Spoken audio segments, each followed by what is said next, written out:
Kilalanin natin ang actress, host at content creator na si Riza May Dizon.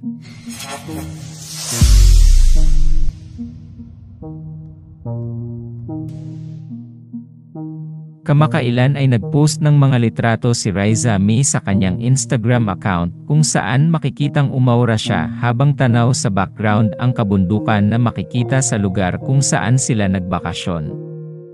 Kaya naman pinusuan ng netizens ang post ni Riza May at na-realize raw nila na dalaga na pala siya at talagang ang ganda raw ng glow up niya.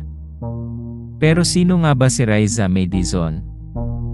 Ipinanganak si Riza May noong ika-12 ng Hunyo taong 2005. Unang napanood si Riza May sa telebisyon bilang contestant sa Kantanong Contest ng dating game show ni Willie Revillame sa TV5 na Will Time Big Time noong 2012. Ayon sa ulat ng Pep.ph, 6 na taong gulang si Riza May nang sumali siya sa game show na yon, at noon pa man ay sinabi niya na pangarap niyang maging artista.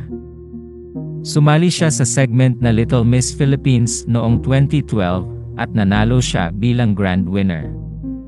Hindi na siya nawala sa limelight simula noon. Naging bahagi si Riza May sa Metro Manila Film Festival 2012 entry film na si Ajimat, si Enteng Cabisote, at si Ako na Pagsasanib Puwersa nina Vic Soto at Senator Bong Revilla. Noong 2013, nagkaroon si Riza May ng sariling talk show sa Kapuso Network, na The Riza May Show, na isa sa segment ng Eat Bulaga. Sa kaparehong taon ay nakatambal ni Riza May ang anak ni Queen of All Media Kris Aquino na si Bimbi Aquino Yap para sa pelikulang My Little Bossings kasama si Vic Soto. Nanalo siya bilang Best Child Performer para sa Metro Manila Film Festival entry na My Little Bossings noong 2013 at para sa MMFF entry na may Big Bossing noong 2014.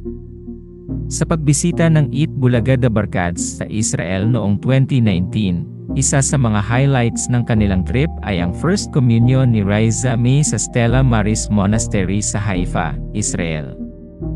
Nakapagtapos ng elementarya si Riza May sa Eton International School noong 2019 at nakapagtapos rin ng junior high school sa Eton International School noong 2023. Bukod sa pagiging Eat Bulaga host, content creator na din si Riza May Dizon. Sa kasalukuyan ay mayroon na siyang 542k subscribers sa kanyang YouTube channel, at ang latest vlog niya ay tungkol sa pagpapatattoo niya kay Apo Wang-od. Salamat sa panonood ng video na ito. Huwag kalimutang mag-subscribe sa aming YouTube channel, i-like ang video na ito, at i-turn on na rin ang notification bell.